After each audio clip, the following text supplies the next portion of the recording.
A retired police K-9 lunged at a child's abductor and saved his life, only to die from his wounds minutes later. But the story didn't end there. 2 days later, his former handler noticed something strange. The dog had been digging under the porch before the attack. When they uncovered what he'd buried, the entire town realized. The dog had solved a crime no human could, but what he hid changed everything. Rader had been retired for 9 quiet months. Not because he was too old, not because he couldn't work, but because Jacob Miles, his partner, handler, and only family, had burned out. After Jacob lost his wife in a sudden car crash the year prior, everything changed. The streets felt louder, the city colder, the badge heavier. He left patrol and took a desk job. Paperwork, interviews, half-speed living. Rader, once the department's most decorated K-9, followed him home and adapted like he always did, without complaint. They moved to a quiet corner of Greystone Hollow, a cul-de-sac lined with trimmed hedges, pastel shutters, and good manners. Every house looked like it belonged in a safety brochure. Jacob thought it would help him breathe. Rader didn't mind. He had a porch to watch, squirrels to monitor, and the occasional neighborhood kid tossing him an old tennis ball. But lately, Jacob noticed something odd. Rader never really relaxed. He wasn't napping like before. He was always alert, especially around the back porch. He didn't whine. He didn't bark. He just watched. On Sunday afternoon, the sky was cloudless, the lawns perfectly green. Children raced bikes up and down the sidewalks, and sprinkler arcs danced across driveways. Jacob was in the kitchen, pouring himself coffee, when he heard it. That low, primal sound he hadn't heard in years. A growl, long, focused. He froze.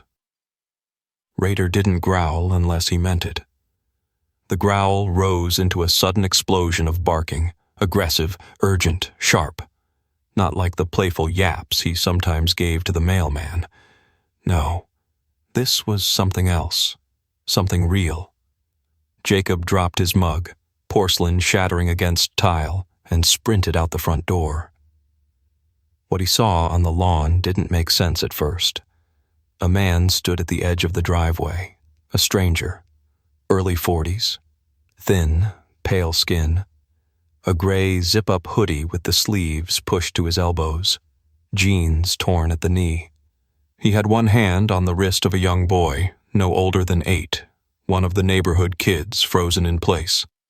The man was talking low, too low to hear from the porch, but his body was angled like he was trying to pull the boy toward the curb. That's when Rader flew. He didn't hesitate. No command given. His body blurred across the grass, all muscle and memory. Jacob barely saw him move before the dog collided with the man's legs at full speed, toppling him like a bowling pin. The boy dropped to the ground and scrambled backward, screaming. The man twisted, cursed, and pulled a blade, a short, jagged thing, out of his hoodie.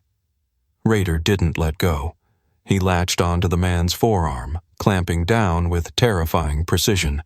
The man screamed, slashing at the dog's shoulder and ribs. Blood hit the concrete in streaks.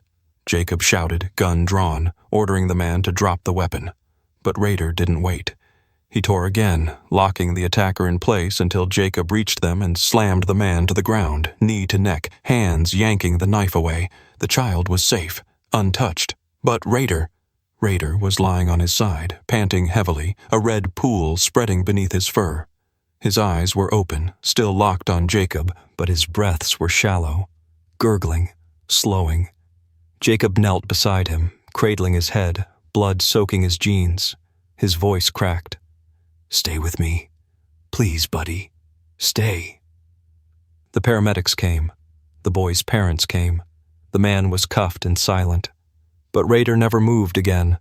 He died 32 minutes later at the emergency vet's trauma unit. The staff tried everything, but the blade had punctured deep, too deep. The town called him a hero. The papers wrote his name in all caps. Flowers covered the lawn. Strangers cried. but none of them knew that Raider had already been trying to tell them something. He wasn't just guarding the yard. He had been watching, digging, leaving clues, because the child on the lawn wasn't the first.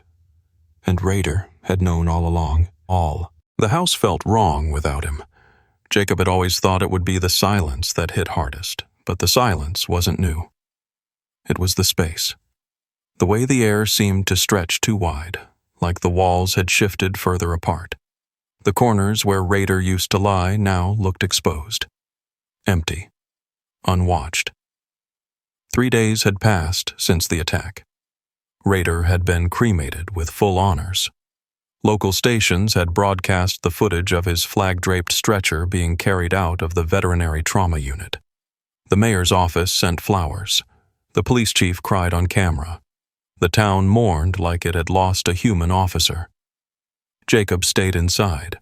He didn't sleep. He kept pacing, porch to living room to kitchen, always passing the same window that overlooked the backyard. He couldn't shake the last look Raider had given him. It wasn't resignation. It wasn't fear. It was focus, as if the dog was still mid-task.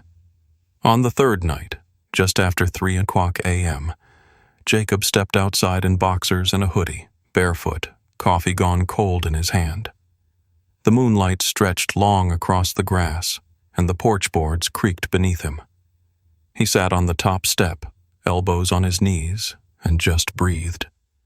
That's when he noticed the gouges. They weren't random. 2 long claw marks under the right corner post. Another set, shallow but parallel, about a foot to the left. Jacob leaned over.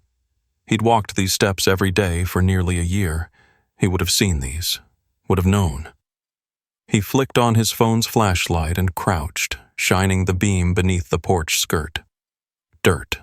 Loose. Not wind-blown. Not washed by rain. Turned.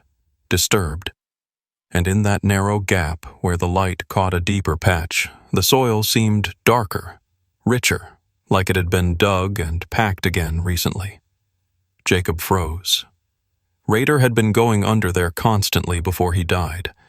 Jacob had assumed it was just old dog behavior, seeking cool ground, hiding away.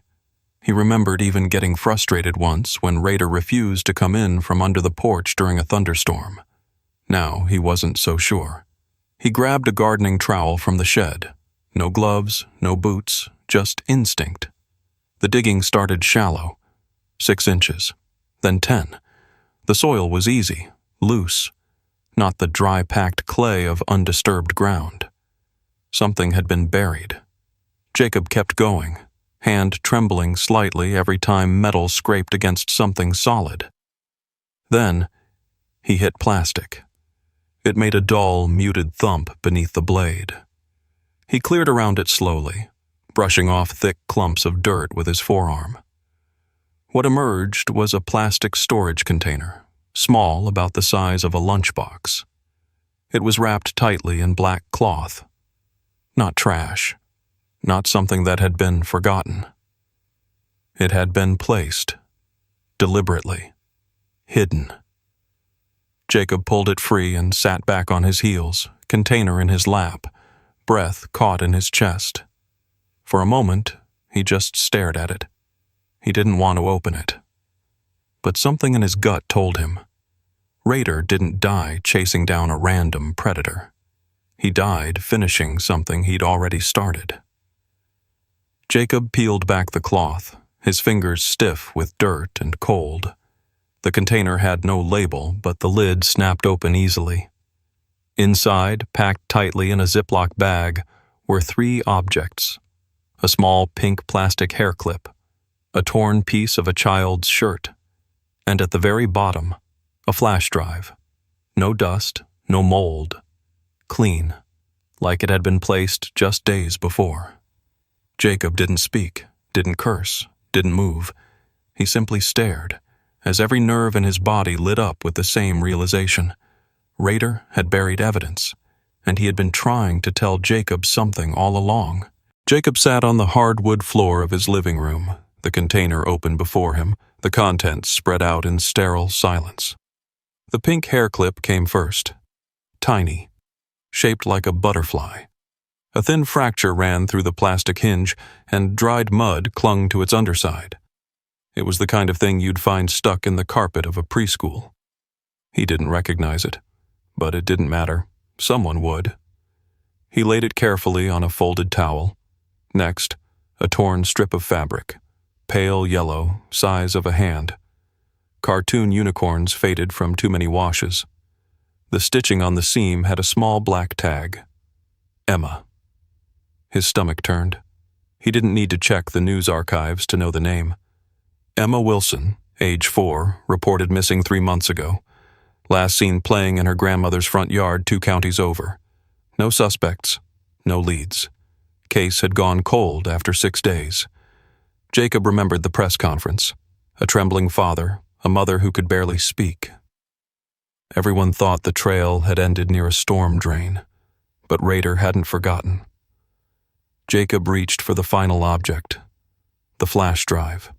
No label, no marking, just a standard 16-gigabyte stick encased in gray plastic, slightly worn at the edges. It was sealed inside its own sandwich bag, the kind you'd find in any kitchen, zipped tight with deliberate care. He hesitated before plugging it into his laptop. The folder structure was simple. One file. Do not ignore this MP4. He clicked. The screen flickered to life with shaky, low-resolution footage. A handheld phone camera. The timestamp was recent, just 2 weeks prior. The setting, a wooded trail. Tall pines, the light dim. Breathing can be heard. Then movement. A man's voice, muttering something low. Then a sudden shift. The camera catches it. A child's scream, muffled, raw. A figure in a hoodie appears, dragging something small and limp through the brush. The child tries to scream again. The man curses, shoves her down. She's crying. A pink hair clip falls to the ground, the same one that Rader had buried. Jacob's fists clenched, his heart hammered against his ribs like a warning drum. The video cuts again, static, motion blur, and then, for a single horrifying second, the camera catches a partial profile of the man's face. Jacob knows that face, not from TV, not from photos, from his own lawn 3 days ago. The man Rader had attacked, the one who tried to abduct the boy, the one who almost got away. Jacob slammed the laptop closed, chest heaving, vision tunneling. Rader hadn't acted out of instinct. He hadn't snapped because of age or fear or reflex. He had recognized the man. Rader had seen this man before, heard his voice, tracked him, remembered him. And when no one listened, when no one asked the right questions, Rader buried the truth himself, because he knew someone would find it. And that someone had to be Jacob. The sun hadn't even cleared the rooftops when Jacob pulled into the precinct parking lot, engine still running as he sat gripping the steering wheel with both hands. His knuckles had gone pale. The pink hair clip and the flash drive sat sealed in 2 separate evidence bags on the passenger seat, catching stray beams of light like relics. He didn't hesitate. No call, no heads up. Just stormed in through the back entrance with the expression of a man who'd already made peace with the consequences. The uniformed officer at the front desk, Sergeant Lee, opened his mouth to question him but stopped mid-breath when he saw Jacob's face. He buzzed him through without a word. In the digital forensics lab, the fluorescent lights hummed. The room was cold, walls lined with outdated computer monitors and filing trays stacked with slow-moving cases. Agent Ryan Harris, lean, mid-30s, mixed race, buzz cut, with rectangular glasses and a dry military demeanor, was sipping coffee when Jacob barged in. "I need 5 minutes of your screen," Jacob said. No greeting, no rank. Harris blinked once. He had known Jacob for years but had never seen him like this. Jaw locked, eyes dark, posture still but vibrating underneath, like a wire pulled tight. Jacob dropped the 2 evidence bags on the desk. Harris raised an eyebrow at the flash drive. "Where'd you get this?" "Raider buried it under my porch," Jacob replied, voice flat. "And it might blow this case wide open." That was all Harris needed. He cleared the station, kicked out 2 junior analysts, and inserted the drive into a sandboxed port, air-gapped, isolated, with read-only access. The file directory was nearly empty. 1 folder, 1 file inside. "Do not ignore this MP4. They didn't. The screen filled with shaky footage, dim lighting, a forest trail, pines in silhouette. At first it was just sound, wind, a man's breathing, branches snapping. Then the scream, sharp, high, unmistakably a child. Gasps filled the lab.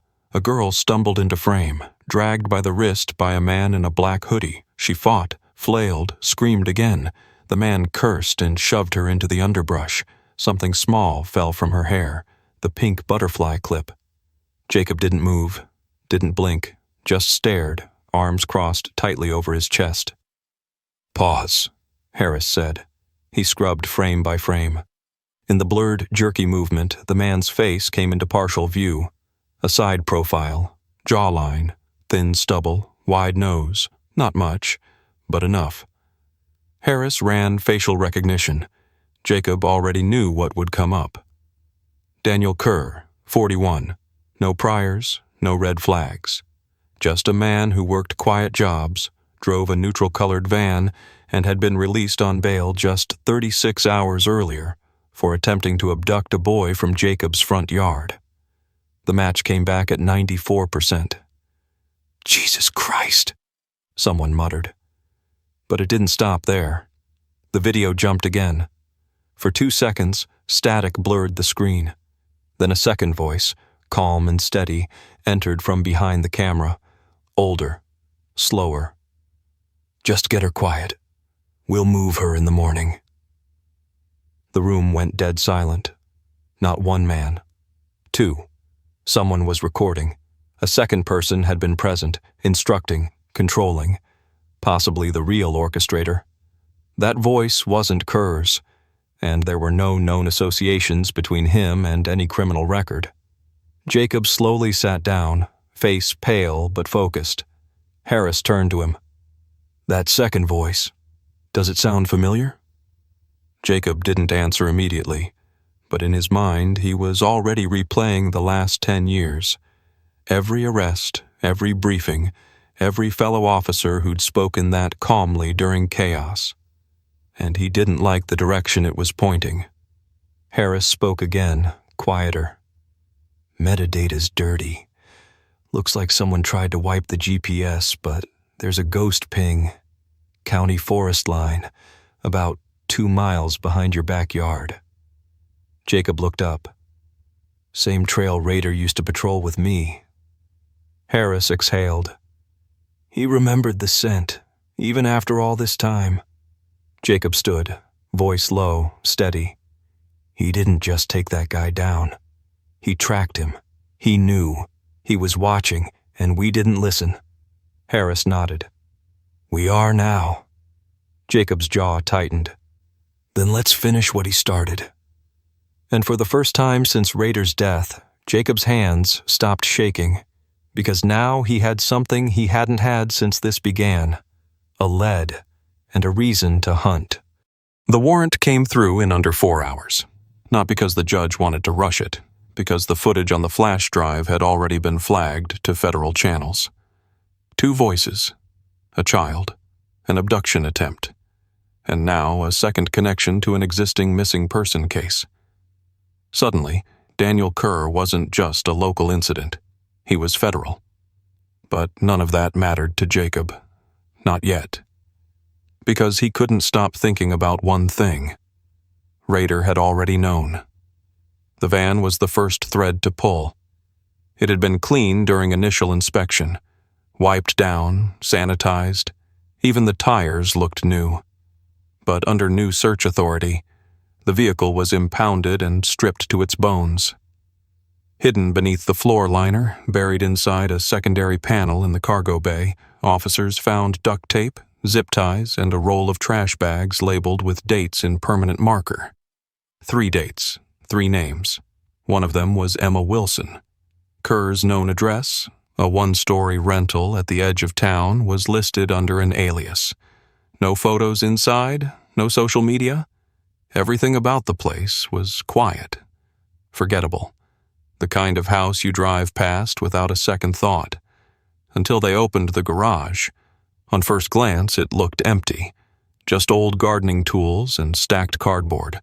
But when a detective tapped the back wall with his flashlight, they heard it. A hollow echo. The drywall wasn't real. It was covering something. Behind it was a false room, 3 feet deep, the size of a walk-in closet, hidden behind a swinging panel. Inside, they found what Rader had likely been smelling all along. Rot. But not of a body. Of something worse. There were bags, sealed, numbered. Inside, articles of children's clothing, a cracked flip phone, 2 burned notebooks with melted corners, and, pinned to the back wall, photos. Cropped Polaroids of children's faces, some smiling, some clearly terrified, some blurry mid-motion. Each photo had initials and dates written on the bottom edge. There were 7 in total, and in the corner, wrapped tightly in plastic, was a missing K9 training vest, black, medium size. On the collar tag, Rader, Unit 14. Jacob froze when he saw it, not because of the collar, but because of what it meant. Rader had been inside this house before, not just near it, not just sniffing it. Inside. The dog had made contact, probably during training years ago, possibly during a search where Kerr had been present as a contractor or helpful neighbor. Rader must have recognized something even then, a scent, a presence, a wrongness. But no one listened. No one followed through. Just another dog reaction. No hard evidence. Until Rader took it into his own paws. Until he started watching Kerr again. Alone. Quietly. No barking. No alerts. Just persistence. And when Kerr returned to the neighborhood that week, Rader didn't wait. He attacked. Because no one else was going to stop him. Back at the scene, forensic officers sealed off the garage. Photos were taken. A full unit was dispatched to canvass the woods behind the house. Dense, overgrown, forgotten land. By sundown, they found a small clearing. Burnt logs, cans, a single child's shoe. No body, but enough to reopen every unsolved missing persons file in the state. Jacob stood at the crime scene tape, hands on his hips, watching as they carried out the bags one by one. Evidence, memories, traces of children no one had looked for hard enough. He didn't speak, because Rader had already said everything that mattered. The house didn't feel empty now. It felt haunted.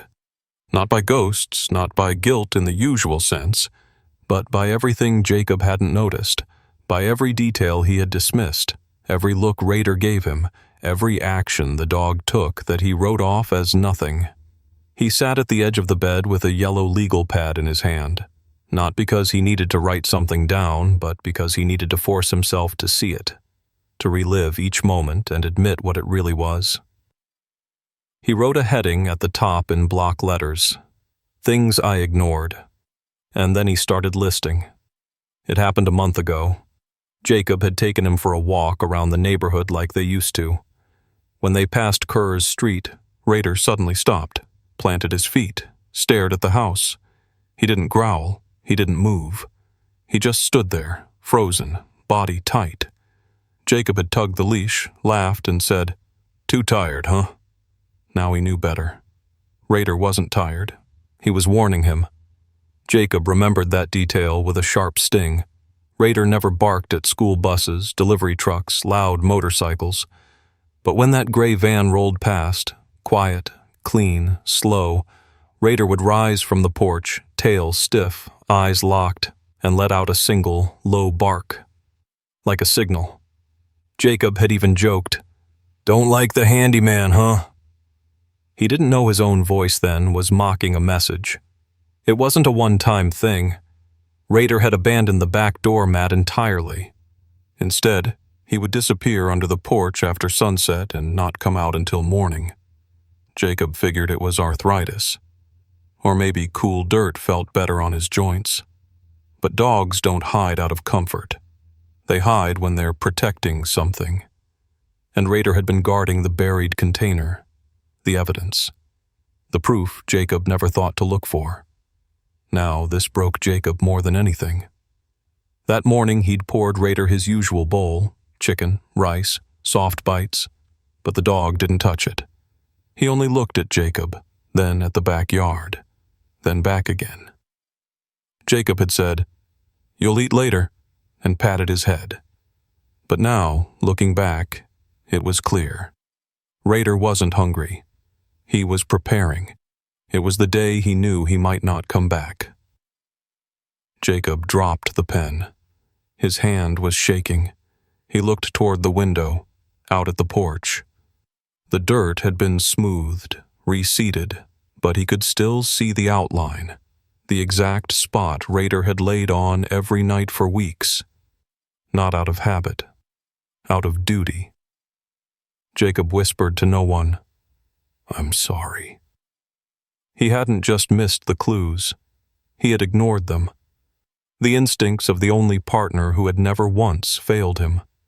While Jacob had retreated into grief and paperwork and numbness, Raider had kept watching, kept working, kept hunting, alone, because no one else would. Jacob stood and walked outside barefoot, stepping down onto the porch in silence. The air was still, heavy, full of unspoken things. He kneeled where the soil had once been torn up, pressed his palm to the ground, and closed his eyes. And for the first time since the day Raider died, he finally said it aloud. "You were right." It started with a photo. One of the officers on the evidence team, rookie, 22, barely out of academy, snapped a picture with her phone. Not of the crime scene, not of the garage or the photos on the wall, of Raider's collar.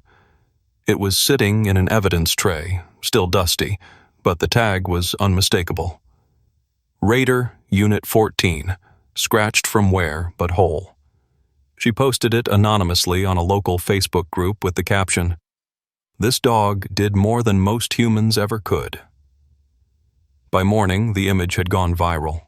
Shares exploded. News outlets picked it up. National canine organizations reposted it. Within 48 hours, hashtags were trending.